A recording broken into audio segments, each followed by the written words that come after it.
As photographers, we're always looking for inspiration. And inspiration can come at the most unexpected times. I know for me it did. I was watching a movie the other night, the classic movie To Kill a Mockingbird. And in it, there's this character, his name is Boo Radley. And he is putting these articles of interest, items, trinkets, in a tree trunk, in a hole in a tree trunk. And a little boy down the road is collecting these little items as they are left there. And he puts them in a box. So he's got this little box, this little wooden box of all of these little trinkets and items. And I'm looking at this, and of course the film was shot in black and white. And it inspired me to do something with my photography. And what I decided to do was to create my own little sort of box of items and put a little different spin on it by making them look really old. Well, actually the items that I ended up choosing were old, but giving it a vintage, retro look, make it look aged. And that's what we're going to be doing today on Neighborhood Photographer. Vintage, retro, box of goodies.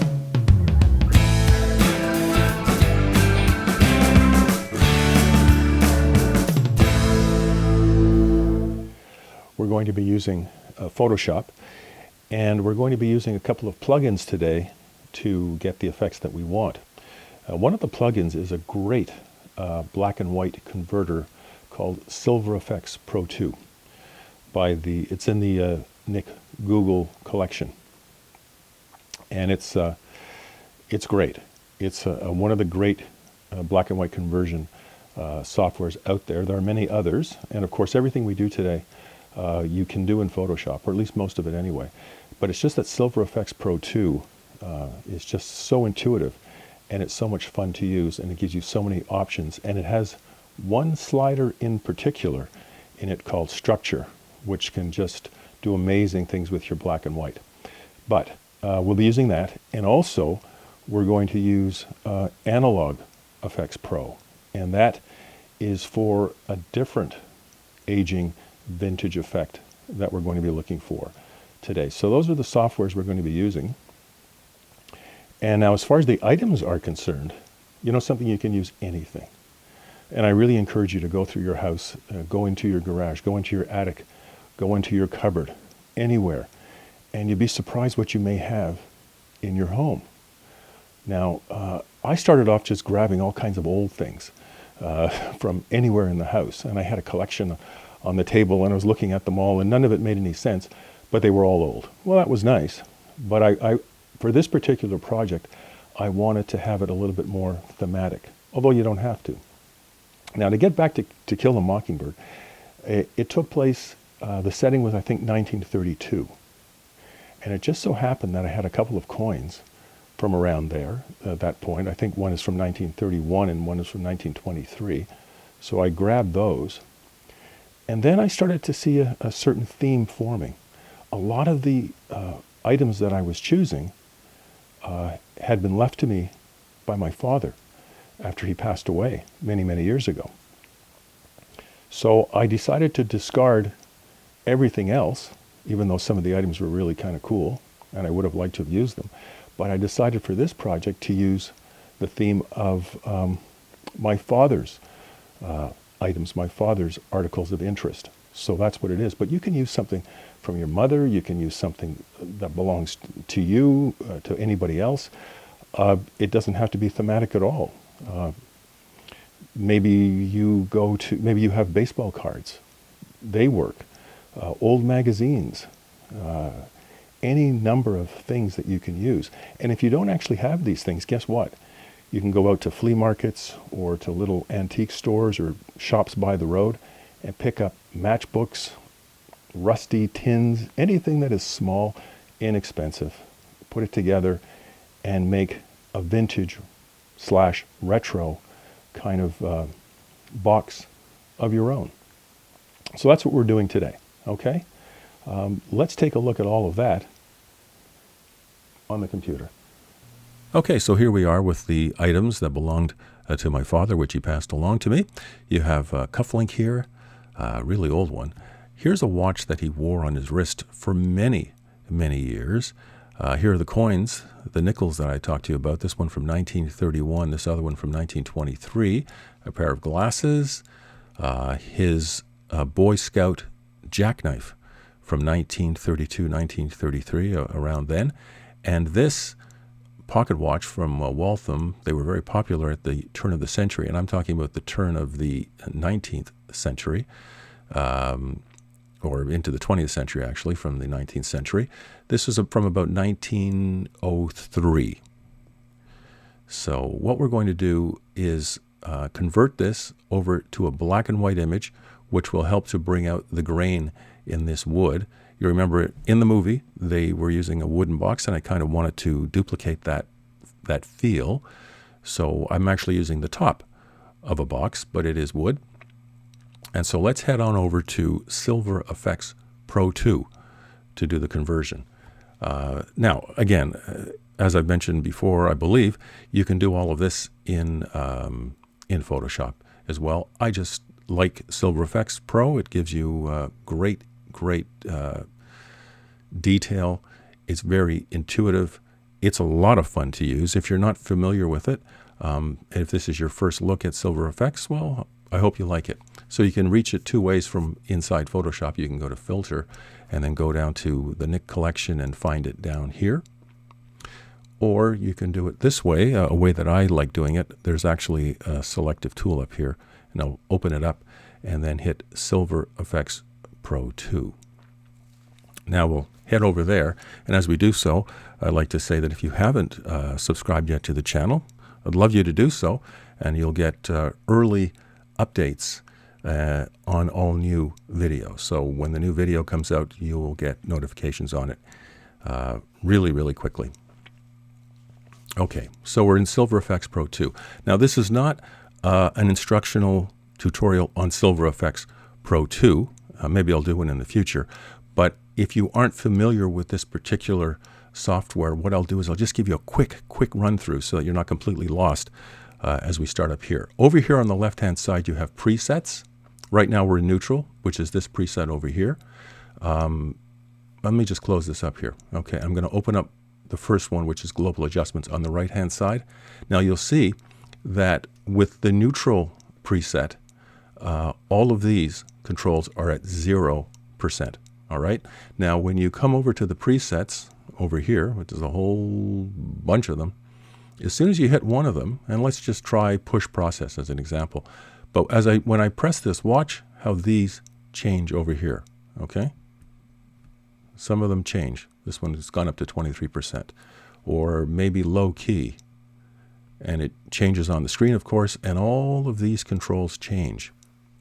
So to be honest with you, what I normally like to do is I like to just start off at neutral.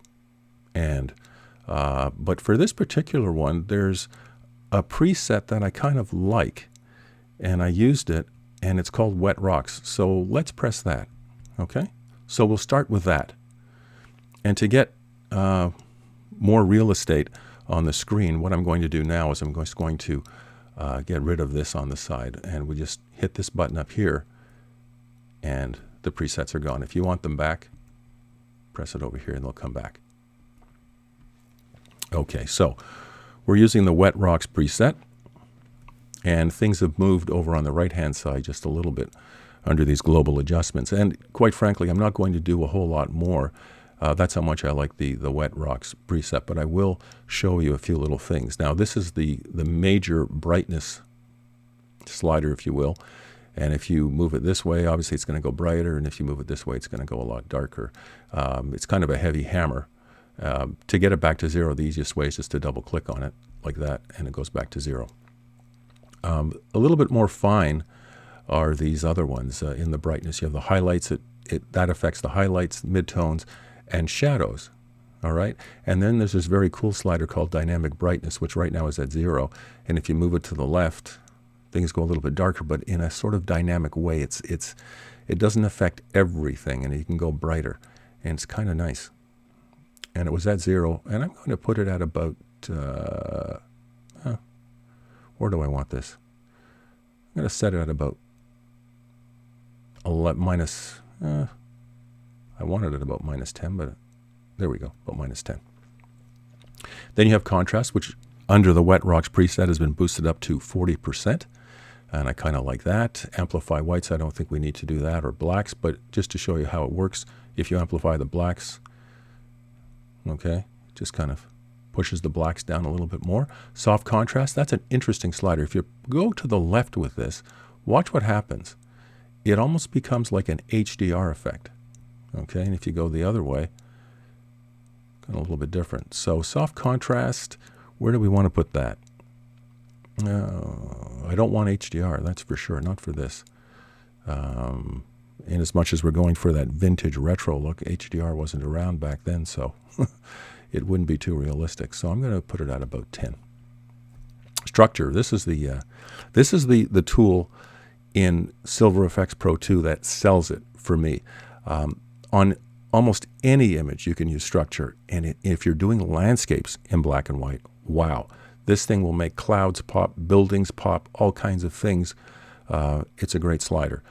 But it can be overused too, and like anything else, if you overuse it, it looks kind of silly. But that's increasing it. Look at that. Look at clarity that it brings out. And if you go the other way, then it actually softens down things a little bit. And within this structure slider, you can just concentrate on the highlights, on the midtones, which you can see here are up to 68%, and I'm going to leave it there. And the shadows, and I'm going to leave that there too. All right, and am I going to increase the overall structure a little bit? Yeah, just about 21%. It just helps the grain come out a little bit more. Now, by the way, if you want to compare how this looks when you started and now, you just press this compare button up here, okay? And that's where we started, okay? And that's where we are right now, before and after. You also have the ability to go to a split screen, okay, where you can see on the left, that's the original, and this is where we are right now. And you can move that split screen too, by the way. Like this, you can see what you want to do that way. Or you can go to a different version, which is the up and down screen. That's before, that's after. We're going to go back to the main screen, the way we had it, and back to the right-hand side again. All right, so you're following along. I hope you have your favorite beverage beside you, because we're taking our time for this particular tutorial.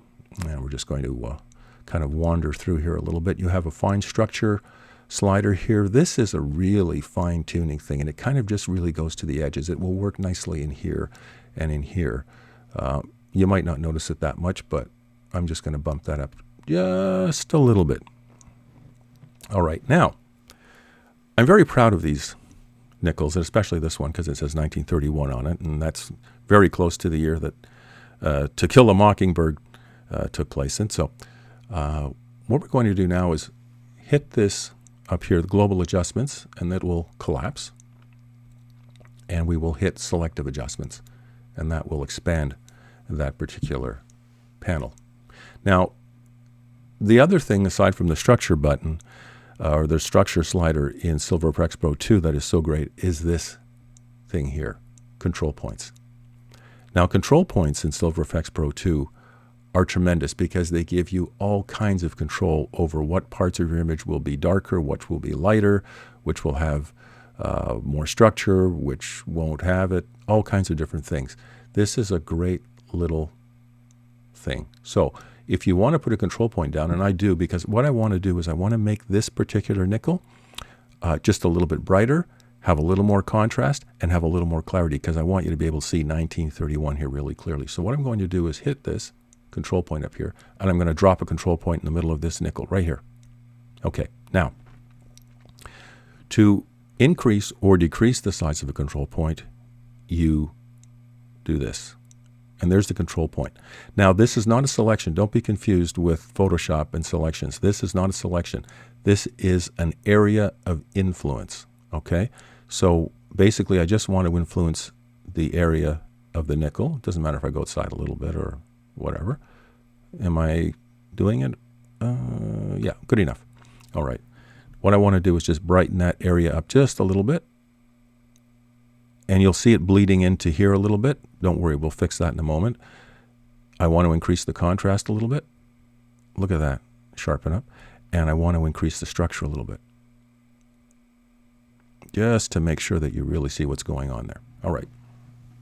Now, we can tell by going over back to the right-hand side, by turning off that control point, that if you look at around it, you'll see that it's affected another area. Watch. Okay? See, it's affected outside of it too a little bit. Not a big deal, you could leave it. But for learning purposes, I just want to show you that you can get rid of that effect too by dropping another control point. By the way, if you go over here to the right-hand side and turn this on, this box on here, you're going to see the mask. Okay, so you can see that I've really dialed into the nickel, but it's also going into the outside a little bit too, which you may or may not want. So we don't want it in this particular case.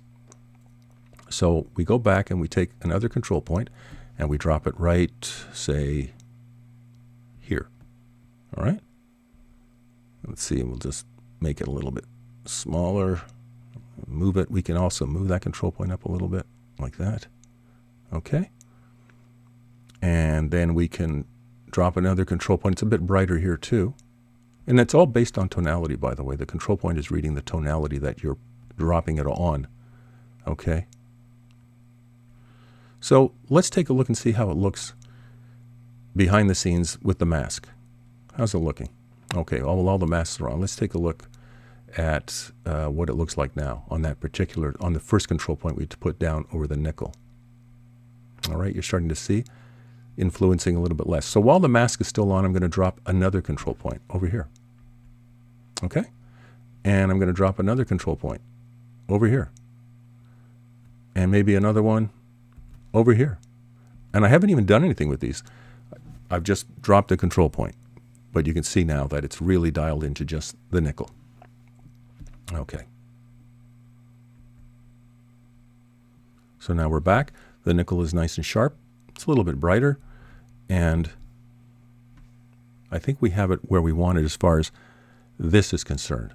All right. Back to the right-hand side, we'll collapse the selective adjustments. You have all kinds of other things here, too, in Silver Efex Pro 2 that we're not going to talk about today. But we're going to go down to finishing adjustments right now, really quickly. And we're going to put, you can burn edges, you can do all sorts of things. You can give it another tone if you want. In fact, let's give it another tone. Okay, there's all kinds of nice tones in here. And as I move down, you're going to see the tone of the image change. Watch. Move down. Look. Split toners. Selenium. It's a little bit cooler. Blue toner. I don't want this to be a cool looking kind of image, so I'm going to go all the way down to sepia right away. Okay. And I think I'm even going to go to the second one. It's a little stronger. Third one, a little too strong for my taste. So we'll go to this one and press that. So now we have a sepia toning going on, which is kind of nice. That gives it the aging effect that we're looking for in this particular project. And now what we want to do too is we want to create a vignette. So up here just below the toning is the vignette. And I don't want a complete rectangle, but I want it to be mostly rectangle. And the amount, let's find out what we can do here. Okay, if you go to the right, the vignette will be in white, which was often used in old pictures, the white edge. But we're not going to go with that today. We're going to go with the darker edge. I want it to be a little bit darker. So that's the amount for now. And the size, which is basically like a transition thing. And I want to bring that in because I want the edges to be pretty dark. I want it almost, not to go black, but I want it to be pretty dark. And how about the amount? Let's see that again. And the amount, it's a pretty heavy vignette, but I think that's what I want. Okay. Of course, you may want to do it a little bit differently, and that's okay too. And of course, if you wanted just something a little bit brighter down here, let's say, you could drop a control point right now. Anytime you want, you can drop a control point. You can brighten that up if you wanted to do it that way too. And just for fun, let's just do that. Just for fun, just to show you that you can do it. Okay? You make your control point, area of influence, And you can brighten that up just a touch if you wanted to. And add a little contrast. And maybe a little structure. What do we think of all that? Do we want that? Let's find out by turning it on and off, by going back to the right-hand side and just hitting that. And that's the darker version. And I lit it up. You know something? I kind of like that. I'm going to leave it like that. All right. All right. So that's our image now after going into Silver Efex Pro 2. So we're going to hit OK. And it's going to make a brand new layer, a Silver Efex Pro 2 layer in Photoshop. So you'll have the layer. So there we have it. Okay, there's your image. It started off like this. And I think we can all agree that that looks a little bit more vintage-like. Now, if you wanted to add even more to it, kind of add a glow to it, to make it look something like this, you could do this and this. Now, how do you add a glow? I'm not going to go into that right now, but I do have a video on how to add a glow in Photoshop to any image, and the banner should be up on your screen right about now, and that will take you directly to the video on how to add a glow in Photoshop to an image. Okay, so that's the first way I did this particular project, and there was a second way, using Analog Efex Pro 2. So again, I'm going to go to the selective tool, and we're going to go down to Analog Efex Pro 2. Now, once in Analog Efex Pro 2, again, we have all of the very familiar presets on the left-hand side, and you have different kinds of presets. These ones are what they call classic camera. And I'm not going to go into detail at all on Analog Efex Pro 2 today, but a lot of their stuff, as the word says, analog, it harkens back to the days of film and all of the different things that you could do with different kinds of film, and in the darkroom with different kinds of film. But we're just going to go over to the black and white set of presets. And we're going to hit number 4 as the preset. All right.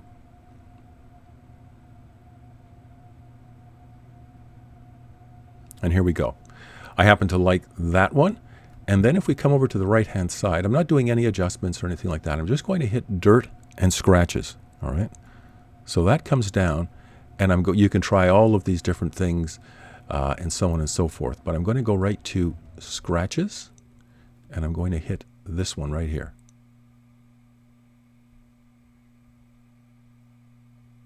And you want to talk about vintage.